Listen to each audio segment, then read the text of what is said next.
Good health to all from Rexall. It's the Phil Harris Alice Faye Show, presented by the makers of Rexall drug products and 10,000 independent Rexall family druggists. Good evening. This is your Rexall family druggist with a welcome from all 10,000 of us. The 10,000 independent druggists who have added the word Rexall to our own store names and placed the famous orange and blue Rexall sign on our windows.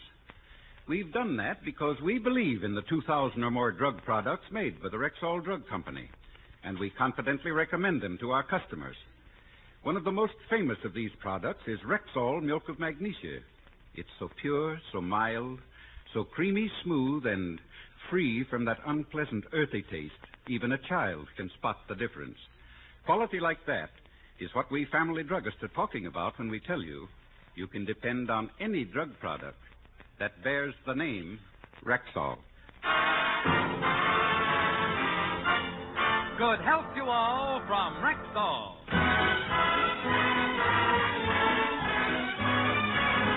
And now your Rexall family druggist brings you the Phil Harris Alice Faye Show. Written by Ray Singer and Dick Chevrolet with Elliot Lewis, Walter Tetley, Robert North, Janine Roos, Ann Whitfield, Walter Sharp in his music. Yours truly, Bill Foreman, and starring Alice Faye and Phil Harris.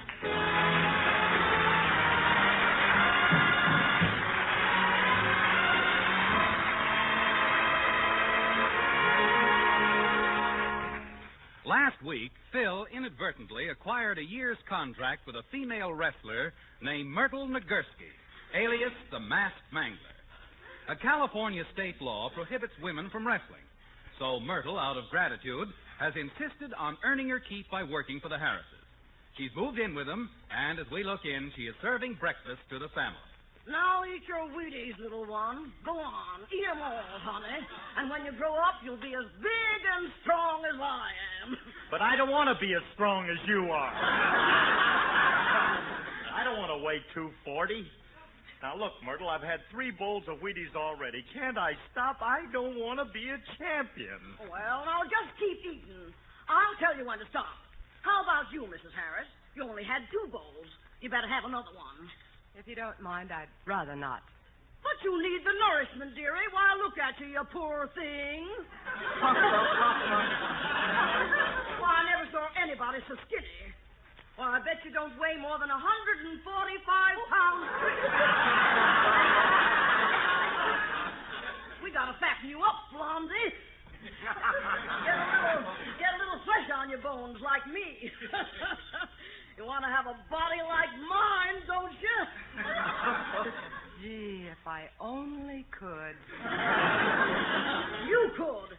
Anybody can build themselves up if they want to. You know something? I didn't always look like this. How'd you get hurt?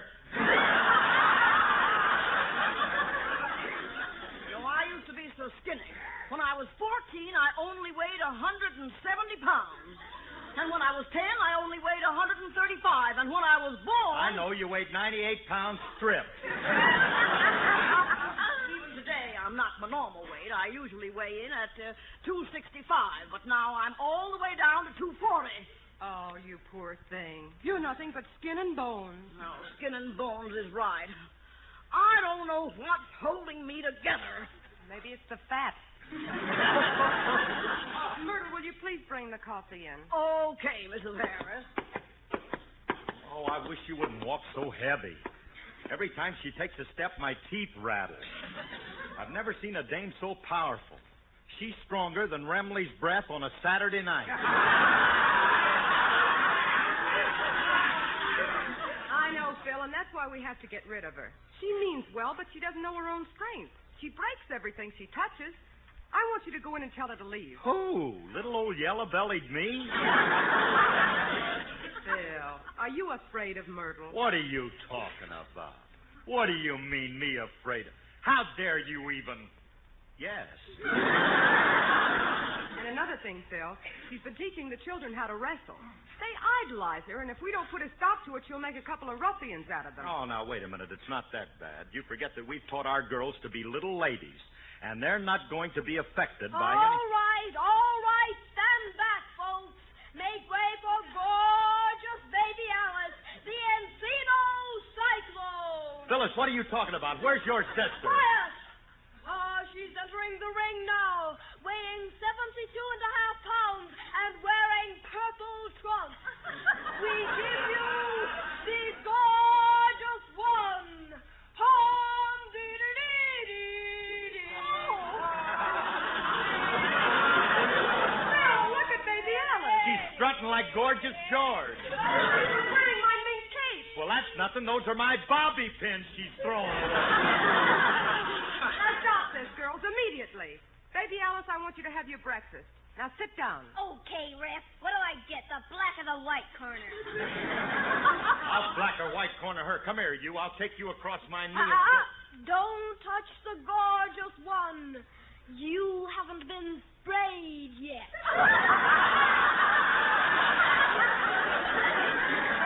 I don't stand for any more of this. Girls, sit down and eat your breakfast. Phil, you're going into the kitchen and tell Myrtle she's through right now. All right, all right. If you insist, I'll go in and tell her. What are you after, my insurance money? The guy can get killed that way. Save for the bell. I'll answer it. Oh, hello, Frankie. Hi, Curly.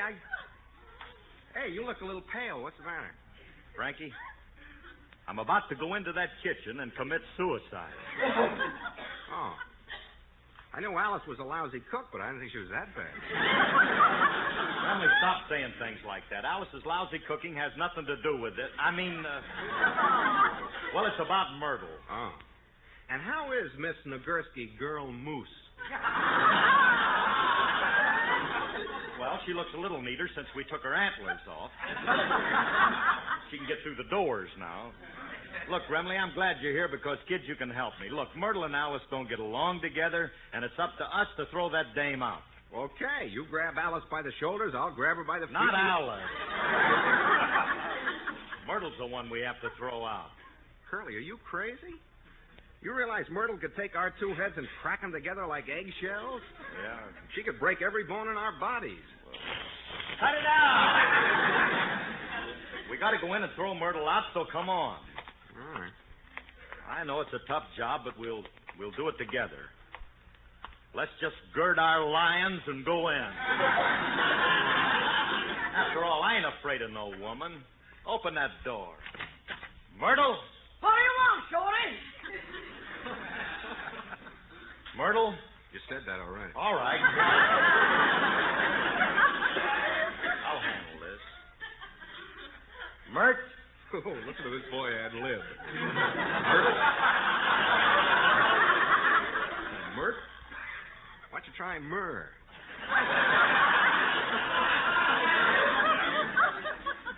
Myrrh? I don't like the way you've taken over around here. This house ain't big enough for the both of us.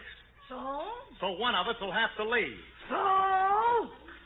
So will you please come up and help me pack my bag? Want me around here? What's the beef, Curly? Well, I'm just thinking of you, Myrtle. Housework isn't for you. Oh, you think I ought to be doing something a little more dainty, huh? Well, yeah. You should be something that fits your personality. Like a sand hog or a steel or a cornerstone for a skyscraper. Mr. Harris, we got a year's contract. And that contract says you got to keep me busy. Now, I don't care if it's in the house or out of the house, as long as you keep me working.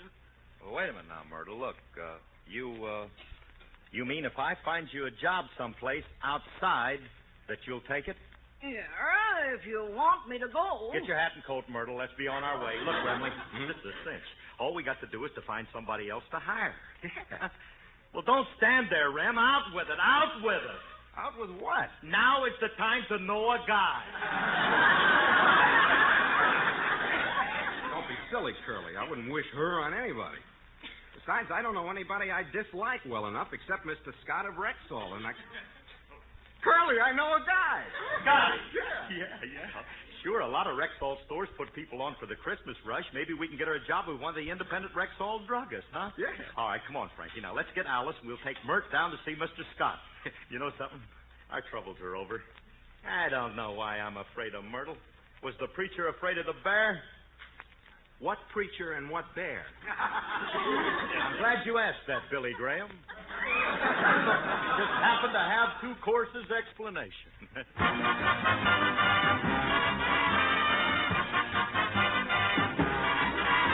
A preacher went out walking, 'twas on one Sunday morn. It was against his religion, but he took that gun along. He shot himself some mighty fine quail and one little measly hare. But on his way returning home, he met a great big grizzly bear. Now the bear got down in the middle of the road on all fours like a great big toad and looked that preacher right square in the eye. And the preacher looked at him and said, bye-bye. Preacher got up, took off to run. The bear right after that preacher did come, and he run for about a mile. And the preacher sat down and rested a while. Preacher got up, started again. Bear right after him with more vim, and he ran till he spotted a tree. Said, up on the limb, there's a place for me. Bear reached up, made a grab for him. Preacher leaped and he made the limb, pulled himself up and turned about, cast his eyes to the skies, and he did shout, oh, Lord, you delivered Daniel from the lion's den. Also delivered Jonah from the belly of the whale, and then the Hebrew children from the fiery furnace. So the good book do declare, yes, Lord, if you can't help me, for goodness sake, don't help that bear. Now, just about then, that limb let go, and the preacher come tumbling down.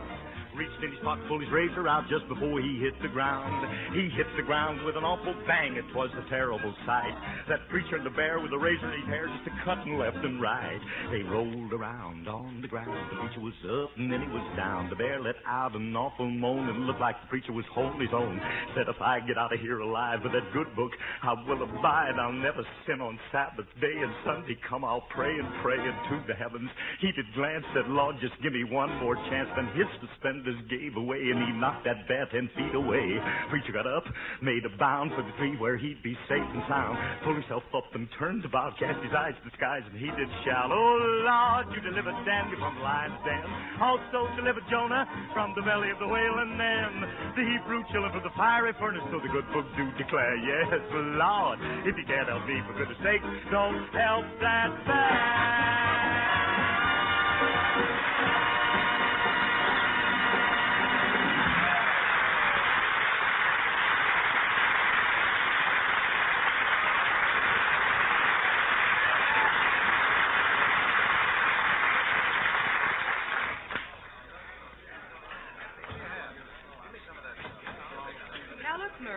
When you meet Mr. Scott, remember, he's very dignified, so try to be gentle and ladylike. Yes, huh? please try and be gentle and ladylike, and whatever you do, don't shake hands with them.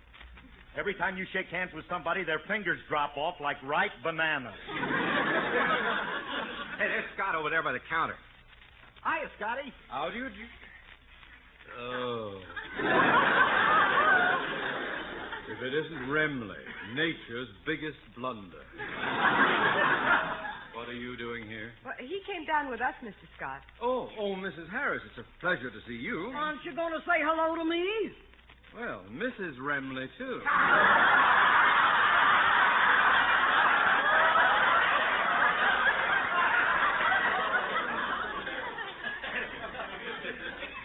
You sure picked yourself a fat one, Lefty.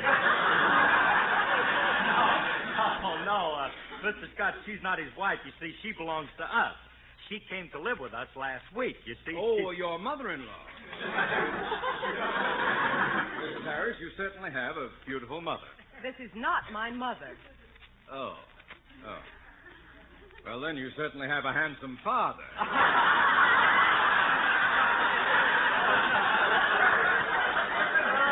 no. Scotty, you got a terrific sense of humor, hasn't he, Remley? He leaves me cold. Mr. Scott, this is Miss Nagurski. We came down to see if you could please give her a job. Alice, don't plead with him. Let me handle this. Scotty, she's on your payroll. She is not on my payroll. She better be, or I'll tell her to stamp her foot and break every showcase in the place. All right, Remley, fine. Look, Mr. Scott, maybe you could use her as a sales girl. Well, I might. I'll tell you what. We'll try her behind the counter for a while, and if she works out, she's got a job. Now, Miss Nagurski, just step behind the counter, please. Oh, thank you, Mr. Scott. That's all right, Mrs. Harris. Now, if you'll excuse me, I have to find Mrs. Scott. She's shopping around here someplace. Is your wife here? Say, I'd like to meet her, Scotty. I heard a lot about her, but I never had the pleasure of meeting her. Let's keep it that way.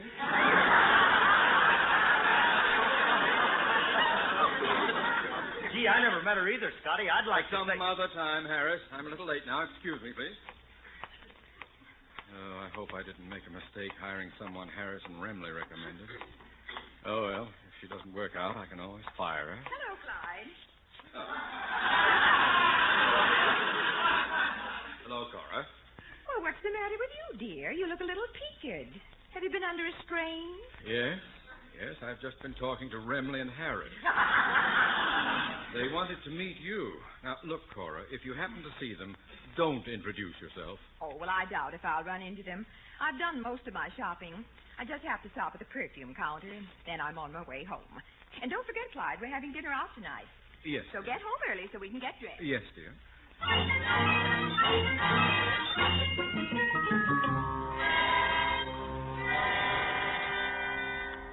Oh, Phil, this isn't going to work out. Myrtle's had 3 customers in 5 minutes and lost every one of them. She hasn't made a sale, and Mr. Scott's sure to fire, and then... Now, honey, don't get upset. Look, you go over to the soda fountain and get a Coke or a Stinger or something.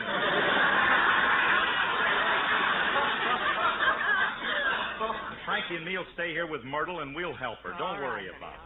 I'm sorry I upset Mrs. Harris, but I can't help it if the customers didn't buy anything. If they say they don't want nothing, what am I supposed to do? Well, you can't just take no for an answer. Got to use salesmanship. Apply a little pressure. Pressure, huh? Yeah, that's right. There's nothing to it, Myrtle. Look, selling perfume is a cinch.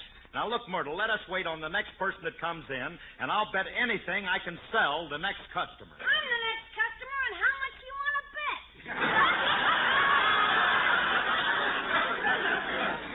Julius, what are you doing here? I come down to buy my girlfriend something for Christmas. What are you guys doing here? All right, never mind what we're doing here. Never mind. I just heard you. You just said that you bet I couldn't sell you something. Well, I'll bet you $5 I can.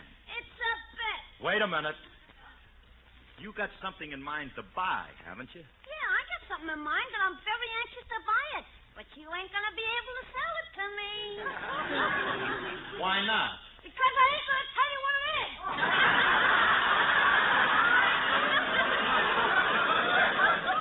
Now, you'll just give me the $5 I just won. All right, hold it now. You're not playing fair. If you tell me what you want, I'll sell it to you because Rexall handles everything. Okay, I'll play fair. That's better. Now, what do you want to buy your girlfriend? A second-hand ferry boat with white wall tires.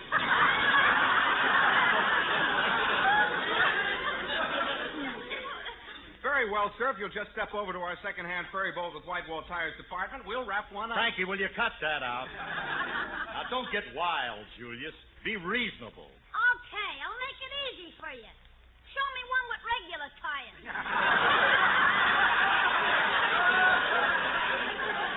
Listen, I ain't paying off that bet until you give me a sensible answer. All right, all right. I want perfume for my girlfriend. But I want something that matches her personality. I got you now, kid. I got you. Because we got perfume that goes with any kind of personality. We got perfume for blondes, perfume for brunettes, perfume for redheads. Now, what's your girl? She's bald.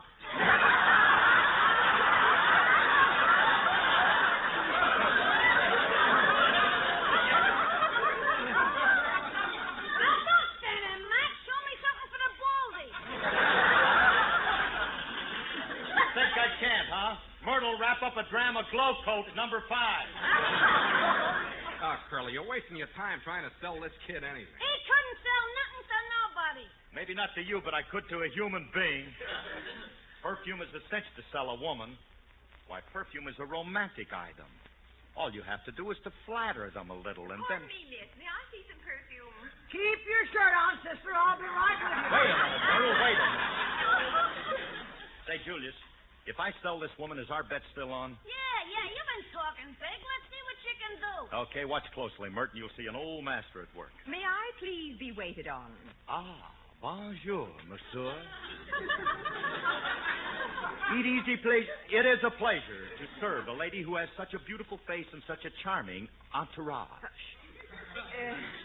May I see some perfume? Most assuredly. Something to attract the opposite sex, no doubt. How about a dram of manhunt? You See, that'll get them any time, even out of season. And it's great for attracting young men. I don't want to attract young men. Then how about an ounce of ancient ardor? That attracts old men. I want to attract old men. How about a Honda Red Heart? That attracts dogs.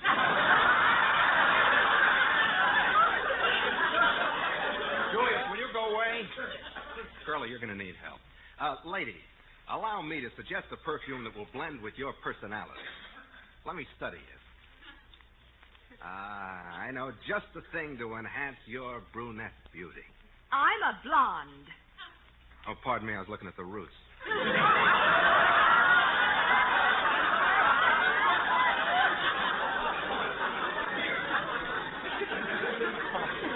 Thanks for your help, kid. Madame, I have just the thing for your blonde beauty. It's gardenia. I don't like gardenia. Madame, let us not quibble. Let me put a little behind your shell-like ear. Please. I don't want any behind my shell-like ear. Try some behind your other ear. The one that's shaped like a present. What was that, young man? Oh, he said that your ear was shaped like a schmetzel. You see, a schmetzel is a rare, delicate shell found in the lower antipodes. You sound like you know what you're talking about. Lady, now you see, you might not like the ordinary gardenia, but this is different. It is so seductive. No man can resist it. Here, let me show you. Let me put a drop behind your ear. No, I don't want Just a drop, just a... There. Frankie. Yeah. Smell the lady. See what happens.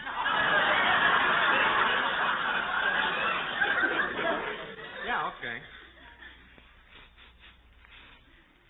Yeah, she smells very nice, but... Oh, you beautiful creature. I love you madly. Fly away with me. All right, Remley, wait a minute. Ain't that powerful? Smells nice, but I wouldn't say that it... leave him, darling, and come with me. We'll fly away together to some enchanted South Sea island. Some romantic spot where the palm trees sway. Any night, any day, in your heart will call you. Away,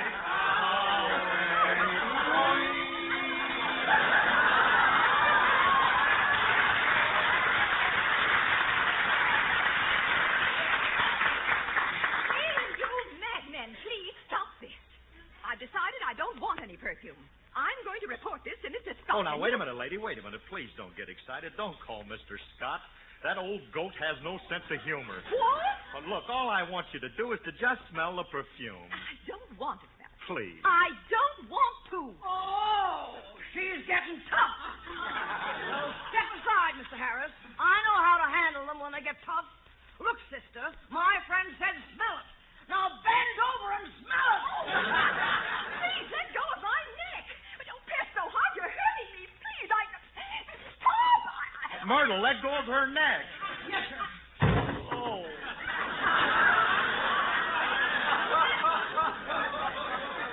Oh, Myrtle, what did you do? What did you put on her? A double Gretchen? Oh, Myrtle, look what's happened. She's passed out.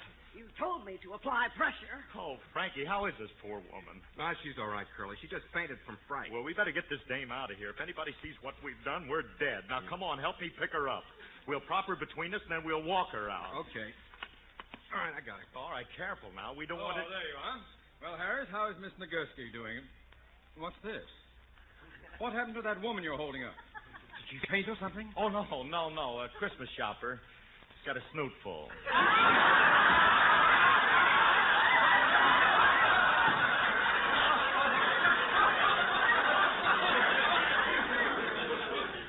Oh, to think this would happen in one of our stores.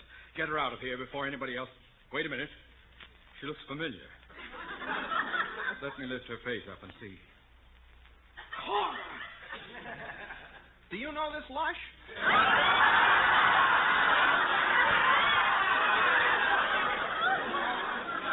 Oh, this can't be. Cora never touched a drop in her life. How could she get drunk? Beginner's luck, I guess. Why, who is this dame? This dame happens to be my wife. Your wife? Oh, no. Mr. Scott, it wasn't our fault. You see, well, you better take her, Scotty, and don't worry. With tenderness, this sort of thing can be cured. Don't blame her, Curly. Don't blame her. He probably drove her to it. Oh, take good care of her, Scotty. She's just fainted, honest she is. We got to go now. Remley, Myrtle, come on, let's get out of here. Hey, so long, Scotty. Come back here, Harry. What happened to this? Cora, speak to me. Say something. She can't talk. Oh, if I find out that Remley and Harris are responsible for this, I'll...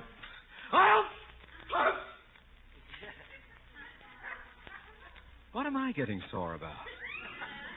This is the first time she's been quiet in 20 years.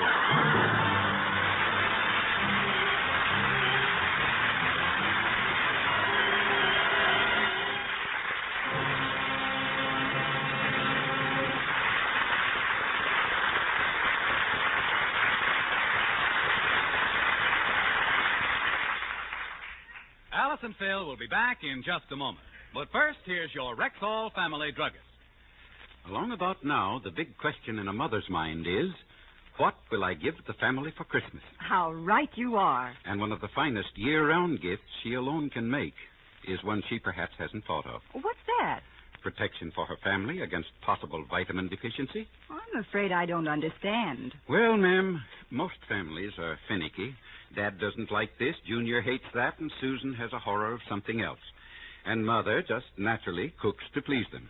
That makes everybody happy, but it does invite vitamin deficiency. Oh, what are you going to do then? Why not supplement the family diet with Plenamins, Rexall's handy little multivitamin capsules? They give you more than the daily minimum requirement of every vitamin for which such requirements have been established, plus valuable liver concentrate and iron. What do you call them? Plenamins, Rexall Plenamins. The daily dosage is individually sealed in airtight metal foil. You just break it off day by day, and the remaining capsules stay completely protected. Sounds wonderful. And why not, ma'am? You can depend on any drug product that bears the name Rexall. Good health to all from Rexall.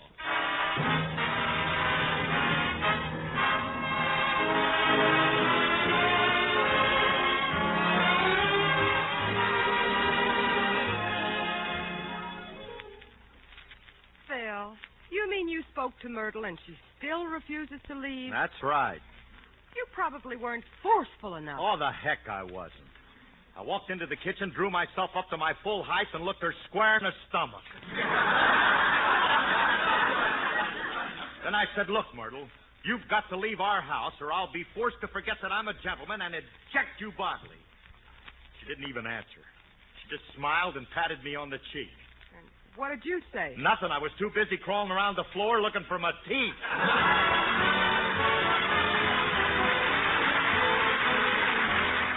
This program was produced and directed by Paul Phillips. Included in today's cast were Lois Corbett, Martha Wentworth, and Gail Gordon. The part of Frankie Remley was played by Elliot Lewis, and Julius was played by Walter Tetley. Alice Faye appeared through the courtesy of 20th Century Fox. Winter colds often have a pesky running mate, a dry, hacking cough. When that happens, try Cherisote, Rexall's famous cough remedy.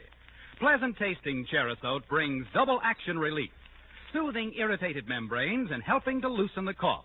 But if your cough persists, be sure to see your doctor. Ask for Cherisote at the store with the orange and blue Rexall sign on the window. And remember, you can depend on any drug product that bears the name Rexall.